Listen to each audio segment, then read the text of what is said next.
I'm Elias Vance and I run the Vance Ranch. The 1,500 acres of prime Texas dirt that's been in my family for a century, since my great-granddaddy Silas bought it back when land titles for folks like us were written on prayer and sweat. This isn't just property. You have to understand, it's the backbone of who we are, a testament to generations who stood their ground when everything around them was trying to wash away. And I'm telling you this story because sometimes the fight to hold on to what's yours forces you to become the villain in someone else's movie. But the truth is, I was just defending my soul. These people, these new folks in the Magnolia Creek Preserve subdivision next door, they looked at my 2,500 acres and saw opportunity, saw undeveloped space, saw a relic standing in the way of their progress. They didn't see history. They came at me with an envelope on a cold Tuesday morning, right as I was nursing my first cup of black coffee on the porch, the same porch my father and grandfather had stood on, and handed me this official-looking document. It was a formal notice claiming I'd abandoned my life's work, saying the land was sold off for unpaid HOA dues, dues I never agreed to, dues I didn't owe. The absurdity, the sheer audacity of that claim, it hit me like a physical blow. Abandoned? I'd just had my crew out there fixing the north fence line last month. The leader of this little suburban coup was a woman named Vera Sterling.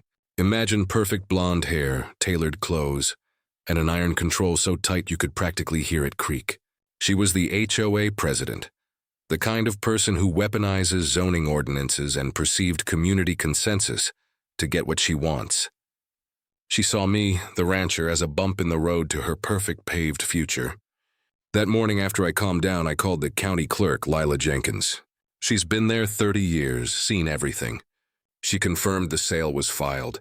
The seller is listed as the Magnolia Creek Preserve HOA, she said, quiet like she knew the fix was in. I didn't yell. I just asked her point blank, my voice low and steady. Lila, where in your books does it say they owned it in the first place? That they had the right to sell Vance Ranch? She paused, just long enough to tell me everything I needed to know about the corruption involved. It doesn't, Mr. Vance, and that's the problem. That night I couldn't eat. I paced the floorboards my daddy Jerome had worn smooth.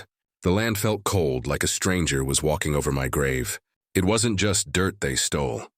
It was my father's voice telling me to treat the land like it was alive. It was every memory, every fence line my grandfather Silas ever hammered into this place. I was just Elias Vance, a rancher with an old deed, against an HOA, a big developer, and a slick Dallas law firm that was already circling. My cousin Micah Hayes, who's got a good head for legal scraps, called me up. Elias, if it's Vera, she's got the board wrapped around her finger. They think you'll fold. They think you'll take the settlement money and go. You need more than proof of ownership. You need leverage, something that makes their perfect little world fall apart. That word, leverage, stuck in my mind. It led me to the one person who knew more about this land than anyone alive. My Aunt Corinne. She's the keeper of the Vance archives, and her small house smells like lemon polish and old paper. She handed me a leather folder worn smooth by 4 generations of worried hands, holding the original documents from the 1920s right up to my daddy's time. I spent 2 days poring over them, fueled by bad coffee and pure, burning indignation. I went through tax receipts, boundary surveys, and old correspondence, and then I saw it, a small yellowed piece of paper from 1993 tucked into the back. It wasn't a deed for the ranch, no, it was a separate mineral and ground rights agreement. See, when my daddy Jerome agreed to let the original developer run the subdivision roads decades ago, he demanded a clause that stuck like mud on a boot heel. He foresaw something like this, I swear. The agreement clearly stated the Vance family retained perpetual and transferable mineral and ground rights to blocks 3 through 7 of the Magnolia Creek. Preserve, perpetual, transferable blocks 3 through 7. I suddenly realized that's every house on Rosewood, every house on Sterling Drive, including Vera Sterling's corner mansion. They're tidy, perfect little homes, the ones with the pristine lawns and the expensive light fixtures, were built on ground my family still owned beneath the surface. It was like my daddy's ghost winked at me from the past, handing me the key to their whole kingdom. They tried to steal my house, but they were sitting in my basement. I tell you, the air in my kitchen that night felt absolutely electrified. but a piece of paper is just paper until you use it. I needed to move fast before they could invalidate the document. My lawyer, Martin Cole, a tall man with silver hair and the kind of calm voice that makes judges lean forward, took one look at the document and just whistled low. "Elias," he said, "they messed with the wrong man. This agreement is airtight.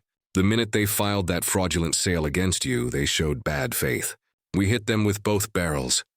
Before we filed the official papers, I wanted to deliver the news personally.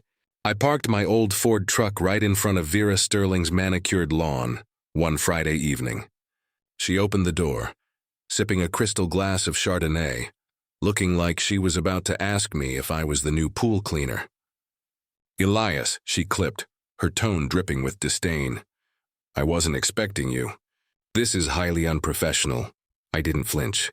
"I figured I'd come handle my business since you were handling mine without my consent."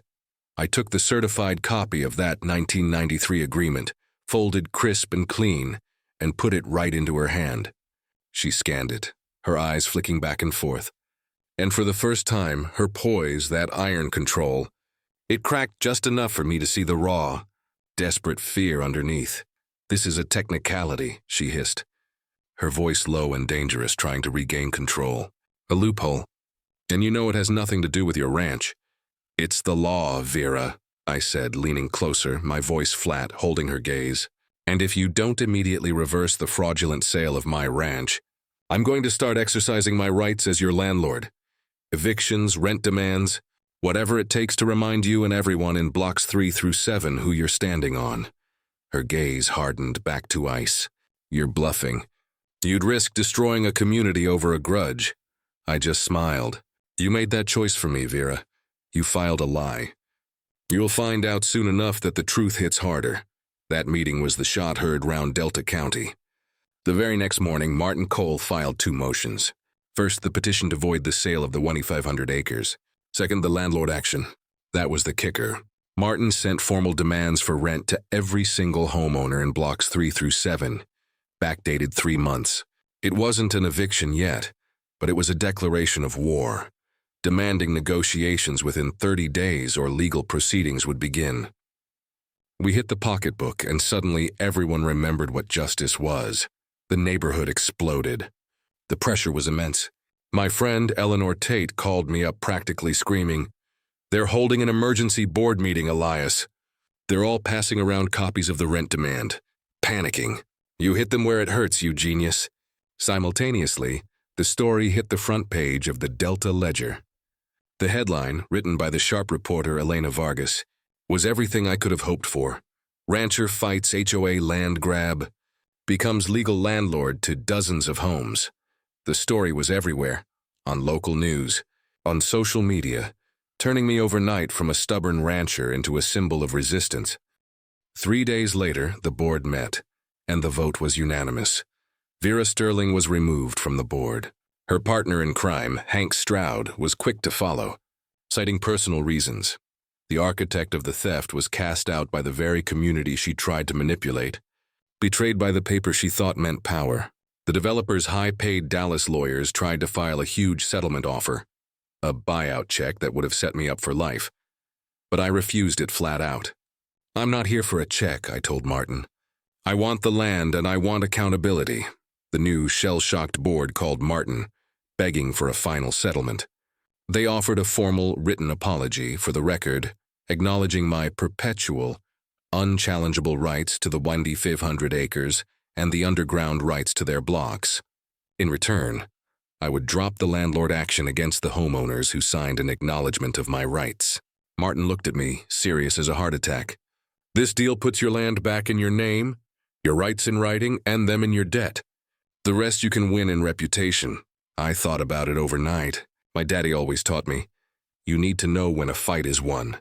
I had achieved my goal.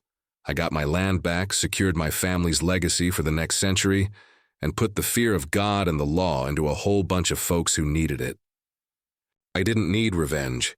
I needed accountability, and I got it with a pen stroke. The court officially voided the fraudulent sale.